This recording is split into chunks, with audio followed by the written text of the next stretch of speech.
respondent, your work to build community could be the most important work that you do to strengthen our nation. Whenever I start to lose sight of this, I think about the patients that I cared for in their final days as they were reflecting on what made for a fulfilling life.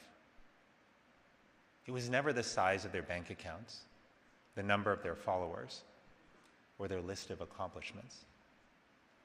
What they always talked about in those final moments of life were people, the people they loved, the people they served, the people whose lives they touched. In the end, when only the most meaningful strands of life remain, this is what matters. On a personal note, I want to say that it has been the great honor of my life to serve as your Surgeon General. When I was sworn in for my first term, I said there were few places in the world where the grandson of a poor farmer from India could be asked by the president to look out for the health of the nation. That is the power and the promise of America, and I will always be grateful for it. It is up to us to ensure that the doors of opportunity and the pathway to the American dream are open to everyone, and that the flame of hope and possibility that has always defined America shines brightly throughout the world. Thank you for your friendship. Thank you for inspiring me with your commitment to public service.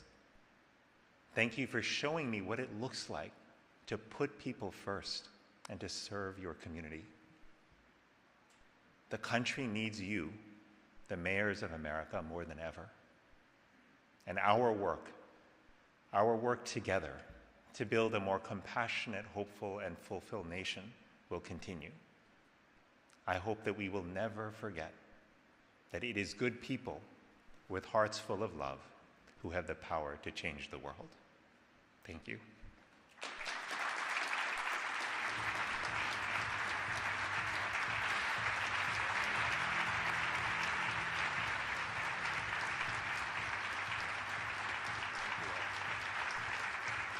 Thank you all so much. Thank you so much. Growth that we achieved on my watch, but hundreds and hundreds of apprentices joining the trades, getting good paying work. With the electrical workers local alone telling me that more than 36 different projects they were working on traced back to some of the legislation that our administration had passed. And I could tell a similar story about the community I now call home, Traverse City, Michigan. I'm not involved in local government there, except as a voter. But I look around and see the same pattern of federal transportation funding benefiting our community. The transit system, Beta, got a new headquarters. The airport is getting new passenger boarding bridges. The Maritime Academy is even getting a tugboat for training. And the talk of the town last year, the Grandview Parkway project, just completed with our formula dollars, is being followed by what's now on the front page of the newspaper described as a Grandview 2.0 project to break ground with funds from our Rural Surface Transportation Program that's going to redesign a dangerous intersection. And that's not some exceptional windfall in a region where I happen to live. This kind of thing is happening in hundreds and hundreds and hundreds of communities across the country like yours. And importantly, it is happening in red and blue and purple states. It's happening in the low-income communities too often left out in the past. And it's happening in rural and tribal communities that were too frequently passed over by federal funds. It's been a big ship to turn. In fact, when Chasten and I left South Bend and prepared to come to Washington to take this job, my former public works director there told me I was going to become like the trim rudder on a supertanker. And often that's how it's felt. Big things have changed. The bearing and direction has changed, and it's changed for the better. So the bottom line to the mayors of America is I am proud to report to you that today every form of U.S. transportation is in better condition than we got here.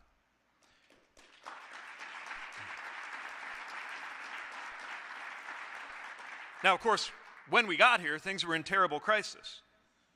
COVID had created the most intense and complex set of transportation disruptions since 9/11. Airlines were at risk of collapse. Supply chains were obstructed. So much was going wrong.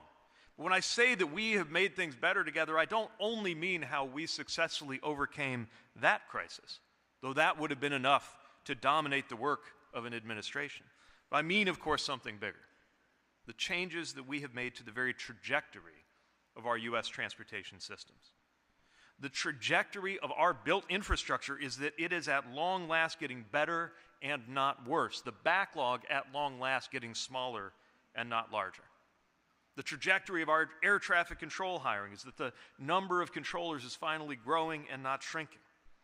The trajectory of roadway safety in this country is that roadway deaths in our country are at last declining and not rising. Our ports have operated at higher capacity than when we got here. Fewer flights are being canceled.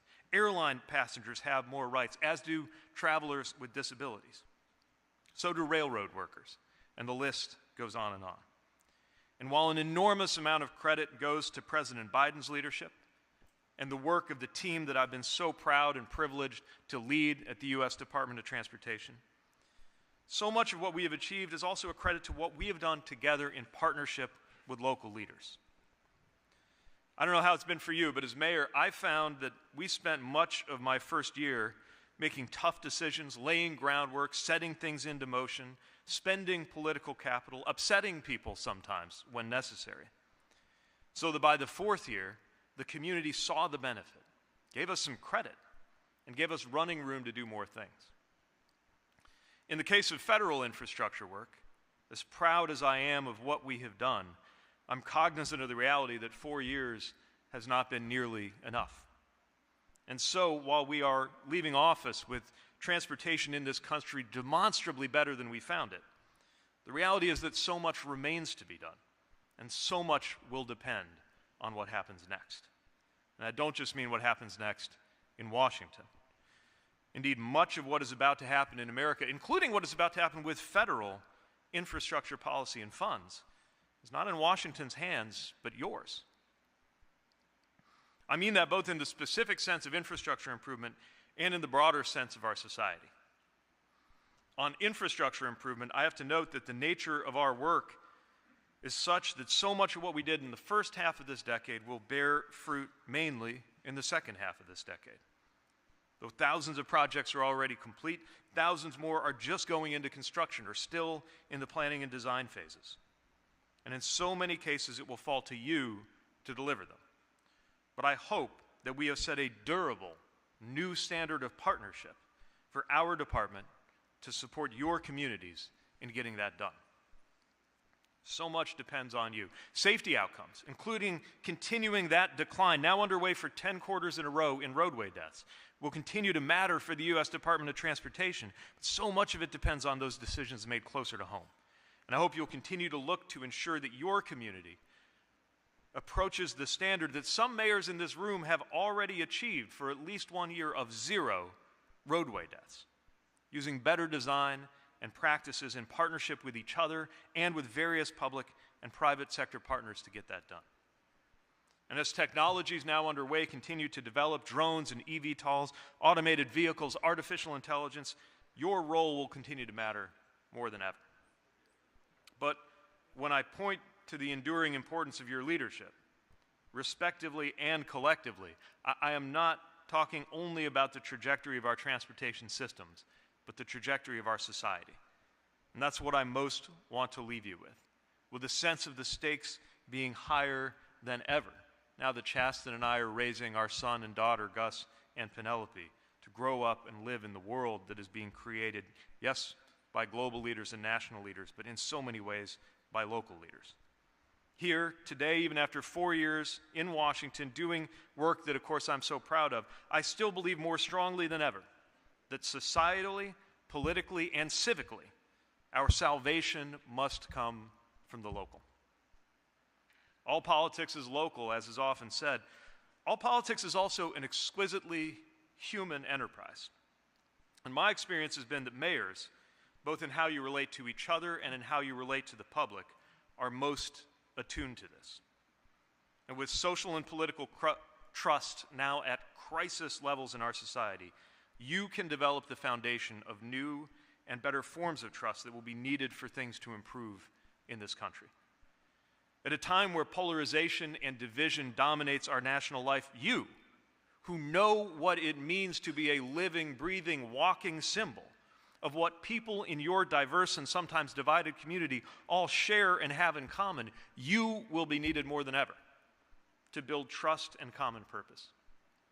At a time with misinformation gaining as much authority as truth in the public square, you, who live with the most immediate and inescapable realities, hard facts about what is and isn't working, the simple reality of a hole in the road or a collapsing house that cannot be denied or obscured with bluster or falsehoods.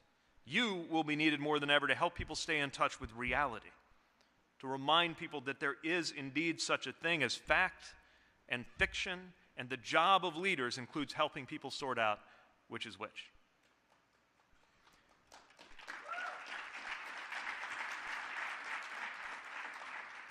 And at a time when digital communication is leaving us, paradoxically, often less connected amid all those connections and less informed amid all of that information. Less connected and less informed than before. You, who cut your teeth in community meetings, so many community meetings that we come to exchange war stories about here, who live in the same city and sometimes in the same neighborhoods as bitter political rivals. You who get more done on the sidelines of a chicken dinner or while being accosted at the grocery store than anybody could get done from behind a keyboard on Facebook or X. You will be needed more than ever to bring the people you serve and lead back offline, back into those offline spaces, those neighborhood meetings and church coffees and civic and political and social processes offline in the same room, where we are all better humans and better citizens. So the bottom line is this: the community of American mayors is about to matter more than ever in these coming years. And as for me, I will be there to support you any way I can. I haven't decided what shape that will take, but I do know the things I care about: the trajectory of our infrastructure, the responsiveness of our democracy, the makeup of our economy, the future of our cities. This will be at stake in so many ways in the years ahead, in my work and certainly in yours. And I hope you will call on me anytime that I can be of help. So I want to thank you one more time, mayors, for all that we've done together. And since you don't hear it enough in the council chamber or in the grocery store, let me say with all sincerity, keep up the great work. Thanks very much.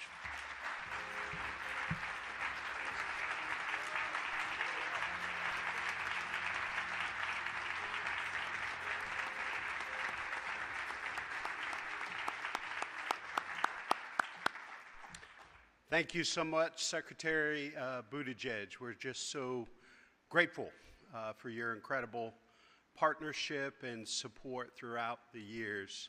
I know that we have many sessions going this morning, so I'm going to adjourn this plenary session. I look forward to meeting some of our new mayors at 9 o'clock in this session there, and then we'll reconvene for our lunch plenary at 12:45. Have a great morning, everybody.